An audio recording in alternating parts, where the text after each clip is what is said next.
Indrajit study point में आप सभी का स्वागत है। हम पढ़ रहे हैं एनसीईआरटी क्लास 9 अध्याय 4 वन समाज और उपनिवेशवाद भाग 6, जिसमें हम लोगों के भय, लोग किस वजह से डरते थे, क्या कारण था कि लोग अंग्रेजों से डर गए, अंग्रेजों के गुलाम हो गए, इसके बारे में यहाँ पर पढ़ने को मिलेगा। औपनिवेशिक सरकार ने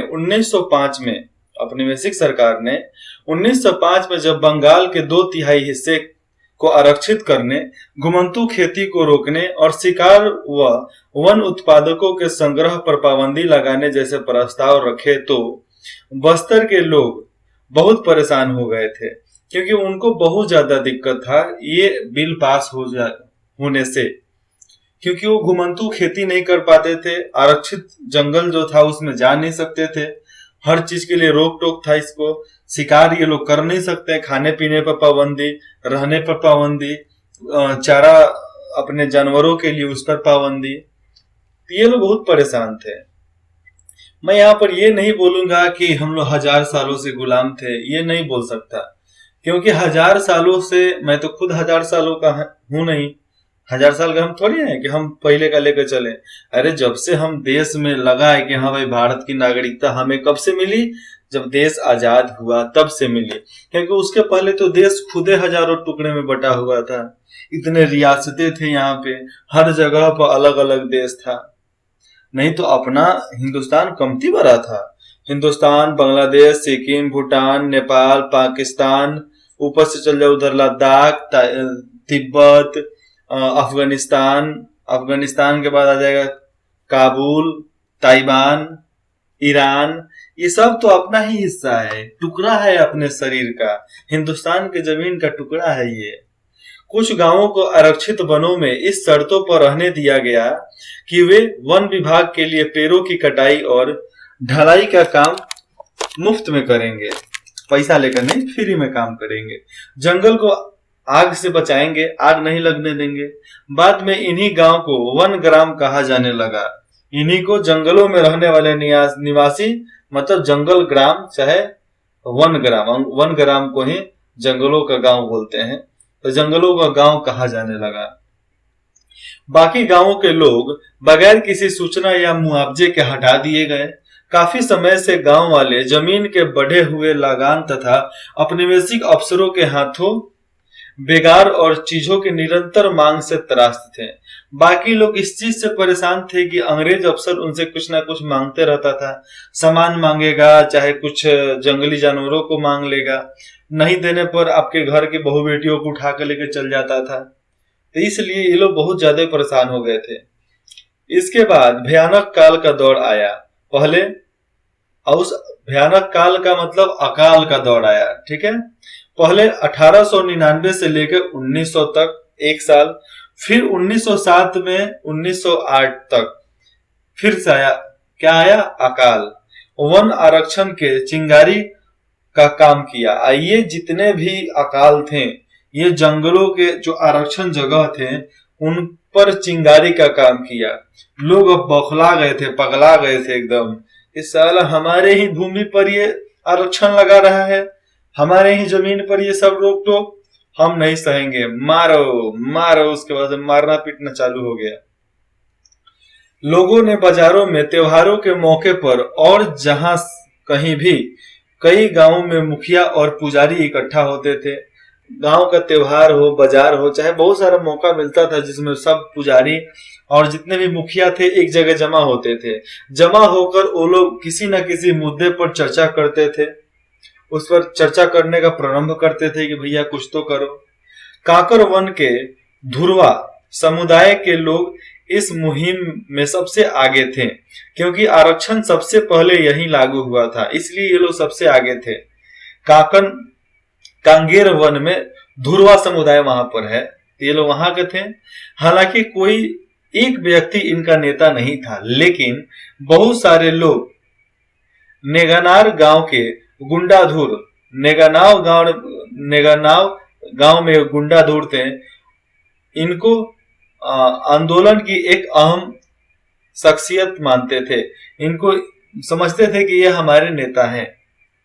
1910 में आम की टहनियां मतलब आम की डाली मिट्टी के ढेले, मिर्च और तीर गांव गांव चलकर काटने लगे और घूमने लगे पूरा। यह गांवों में अंग्रेजों के खिलाफ बगावत का संकेत था, क्योंकि चक्कर काटते थे, जाकर वहां पर चक्कर काटते थे, मालूम करते थे क्या हो रहा है। हर एक गांव ने इस बगावत के चर्चे में कुछ न कुछ मदद दी, कोई ऐसा गांव नहीं था जो मदद नहीं किया था। बाजार लूटे गए, अफसरों और व्यापारियों के घर लूटे गए, स्कूल और पुलिस थानों को लूटा और जलाया गया तथा अनाज का पुनः वितरण किया गया। फिर से अनाज को बांटा गया। जिन पर हमले किए उनमें से ज्यादातर लोग औपनिवेशिक राज्य मतलब अंग्रेजी शासक के थे लोग।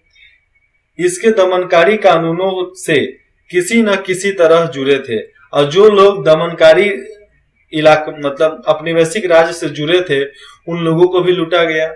इन घटनाओं के एक चश्मदीद गवाह भी है, जिसको मिशनरी विलियम वार्ड ने लिखा। पुलिस वालों, व्यापारियों, जंगल के अर्दलियों, स्कूली मास्टर और प्रवासी का हुजूम चारों तरफ से जगदलपुर में चला आ रहा था, मतलब वहां पर इकट्ठा हो रहे थे।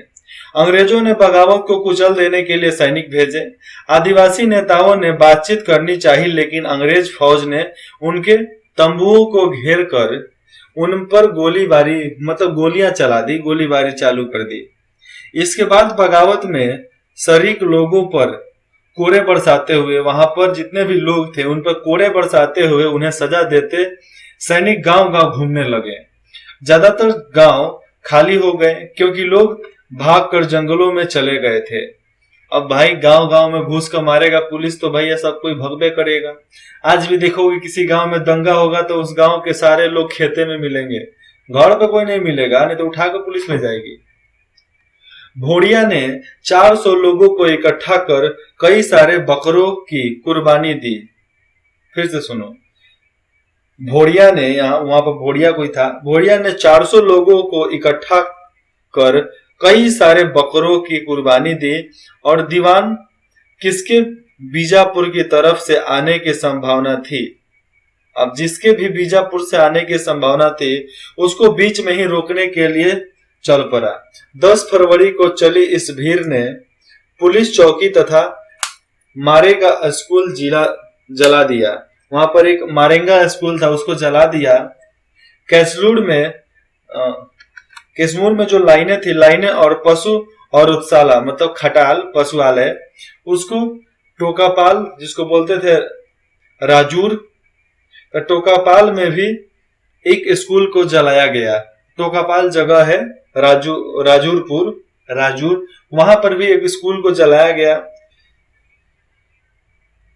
दीवान को सुरक्षित वापस लाने के लिए भेजे गए स्टेट रिजर्व पुलिस, जैसे आजकल स्टेट रिजर्व पुलिस में आपको मिल जाएंगे आईटीबीपी, कभी कभी आर्मी का फौज भेज दिया जाता है, कभी कभी जब ज्यादा दंगा होता है तो। एक हेड कांस्टेबल और 4 कांस्टेबल को बंधक बना लिया गया और एक दस्ता कारंजी स्कूल जलाने के लिए छोड़ दिया गया। वहां पर कारंजी स्कूल को जलाने के लिए फिर से भेजा गया। इस भीड़ ने गार्डों के साथ कोई बदसलूकी करने मतलब जितने भी वहां पर गार्ड थे तो गार्डों के साथ कोई बदसलूकी करने के बजाय उनके हथियार उसने ले लिए और उन्हें छोड़ दिया। भोड़िया माझी ने, भोड़िया किसी का नाम था, उनका पूरा नाम भोड़िया माझी था। भोड़िया माझी के नेतृत्व में बागियों के एक दल ने कोयर नदी का रास्ता लिया, क्योंकि दीवान मुख्य सड़क छोड़कर उधर से आ सकता था। बाकी लोग बीजापुर से आने वाली मुख्य सड़क को बंद करने के लिए दिल्ली चले गए। आज उसी को दिल्ली को बदल कर दिल्ली कर दिया गया है। पहले दिल्ली था, अब दिल्ली हो गया है। दिल्ली चले गए। बुद्धू माझी और हरचंद्र नाइक ने मुख्य दल की कमान संभाली। और उनके बाद ये जब दिल्ली चले गए, उसके बाद से कौन चले गए? बीजापुर कोई गया था। फिर उसके बाद से क्योंकि भोड़िया माझी थे उस समय, तो भोड़िया माझी ही गए होंगे। उनके जाने के बाद बुद्धू माझी और हरचंद्र नाइक ये लोग वहां के दल संभालने लगे और आगे का कार्यभार संभाला। अंग्रेजों को फिर से नियंत्रण पाने में 3 महीने फरवरी से मई लग गए। एक जगह पर काबू करने के लिए 3 महीना लगा। फिर भी वे गुंडाधुर को कभी भी नहीं पकड़ सके। विद्रोहियों की सबसे बड़ी जीत यह रही थी कि आरक्षण का काम कुछ समय के लिए स्थगित कर दिया गया। आरक्षण खत्म हो गया था, मतलब काम को रोक दिया गया था वहां पर। आरक्षित क्षेत्र को भी 1910 से पहले की योजना से लगभग आधा कर दिया गया। जो 1910 में उनकी योजना थी उसका आधा कर दिया गया आरक्षण को। स्रोत 6 देखते हैं इसमें क्या बोला जाता है। बस्तर में रहने वाले बुजुर्ग इस लड़ाई के बारे में जिसे उन्होंने अपने माता पिता से सुना था वो बताते हैं। कनकापाल के पोदियामी गंगा को उनके पिता पोदियामी गंगा जो थे उनके पिता पोदियामी तोकेली ने बताया कि अंग्रेजों ने आकर जमीन लेनी शुरू कर दी। राजा को आसपास क्या हो रही है इसकी परवाह न थी, इसलिए जमीन ली जा रही है। यह देख उनके समर्थकों ने लोगों को इकट्ठा किया। लड़ाई शुरू हुई। इसके कट्टर समर्थक मारे गए और बाकियों पर कोरों से मार पड़ी। मेरे पिता पोदियामी तोकेली को भी कोरों से पीटा गया, लेकिन वह भागने में कामयाब हुए और बच निकले। यह आंदोलन अंग्रेजों से छुटकारा पाने के लिए था। अंग्रेज उनको घोड़ों से बांधकर घसीटा करते थे। हरेक गांव से 2-4 लोग जगदलपुर गए। चिदपाल के गर्गी देवा और मिखोला माकी मिरास के दोल और अबरा बुंदी बोलेरास का वादा पांडु पालेम का उंगा और दूसरे ढेर सारे लोग वहां पर गए। इस तरह से नंदरास के एक बुजुर्ग चंद्रू ने कहा कि पहले का नाम थोड़ा अजीब था, चंद्रू, पोंदांगुलू, चिदपाल, आज ये सब नाम कोई नहीं रखता, नहीं तो दोस्ती मजाक उड़ा देंगे। लोगों की तरह पूर्णिया थे, जितने भी लोग थे लोगों की तरफ पूर्णिया थे। आजकल पूर्णिया जिला भी एक है, बिहार का पूर्णिया जिला। पोलेम के मिले मुदाल, नंदरास के सोयोकाल धुरवा और पांडवा माझी। हर परगना से लोग अलनार तराई इकट्ठा हुए। वहां पर अलनार तराई एक जगह था, तो अलनार तराई में इकट्ठा हुए। एक झटके में पलटन ने सबको घेर लिया। एक ही झटके में चारों तरफ से घेर लिया गया। गोंडा दूर उड़ सकते थे इसलिए उड़ निकले, उड़ गए, वहां से भाग गए। लेकिन तीर कमान वाले अब क्या करें। रात में लड़ाई होने लगी। लोग झाड़ियों में छिप कर पेट के बल भागे और घुघरिया कर वो लोग भागने लगे। फौज की पटसन, जितने भी फौज के पलटन थे, पलटन भी भागी। जो लोग जिंदा बचे किसी तरह अपने घर में पहुंचे, किसी तरह भाग भूग कर। क्या करेंगे बेचारे। बस्तर के जंगलों और लोगों की कहानी यही खत्म नहीं होती। आजादी के बाद भी लोगों को जंगलों से बाहर रखने और जंगलों को औद्योगिक उपयोग के लिए आरक्षित रखने की नीति कायम रही। 1970 के दशक में विश्व बैंक ने प्रस्ताव रखा कि कागज उद्योग को नकदी उपलब्धता कराने के लिए 4600 हेक्टेयर प्राकृतिक साल वनों की, जितने भी साल का पेड़ होता था तो उनको साल वन बोलते थे, सालों का जंगल। तो साल वन की जगह देवदार के पेड़ लगाए गए और उसके जगह पर देवदार के पेड़ लगा। लेकिन स्थानीय पर्यावरणविदों के विरोध के फलस्वरूप इस परियोजना को रोक दिया गया। उसके बाद से इन 4600 हेक्टेयर में अलग अलग प्रजाति का वृक्ष लगा। कब? 1970 में। आइए अब एशिया के एक और हिस्से इंडोनेशिया की तरफ चलें, जरा देखें कि इसी वक्त वहां क्या हो रहा है। जो हमारे देश में 1970 के करीब में यहाँ पर ये हो रहा है, तो बाकी देशों में क्या हो रहा है, जैसे इंडोनेशिया में क्या हो रहा है, इसके बारे में जानते हैं। जावा के जंगलों में हुए बदलाव। कुछ तो बदलाव हुए थे। जावा को आजकल इंडोनेशिया के चावल उत्पादक द्वीप के रूप में जाना जाता है। किसको जाना जाता है? चावल उत्पादक, उसको बोलते हैं जावा। लेकिन एक जमाने में यह क्षेत्र अधिकांशतः वन आच्छादित, मतलब जंगल था, वहां पे खूब सारा जंगल था, जंगलों से भरा हुआ था। इंडोनेशिया एक डच उपनिवेश था, मतलब वहां पर डच का व्यापार चलता था। और जैसा कि हम देखेंगे, भारत और इंडोनेशिया के वन कानूनों में कई समानताएं हैं, मतलब एक जैसे हैं। इंडोनेशिया में जावा ही वह क्षेत्र है जहां डचों ने वन प्रबंधन की शुरुआत की थी। अंग्रेजों की तरफ वे भी जहाज बनाने के लिए जावा से लकड़ी हासिल करना चाहते थे। और अंग्रेजों की तरफ से वो लोग भी जहाज बनाने के लिए लकड़ी हासिल करना चाहते थे, क्योंकि जहाज बनाना था। सन 1600 में जावा की अनुमानित आबादी 34 लाख थी। 16 में 34 लाख जनसंख्या थी पूरे इंडोनेशिया की। हालांकि उपजाऊ मैदानों में ढेर सारे गांव थे, लेकिन पहाड़ों में भी घुमंतू खेती करने वाले अनेक समुदाय रहते थे। जैसे जावा के लकड़हारे भी थे। जावा में कलांग समुदाय के लोग कुशल लकड़हारे और घुमंतू किसान थे।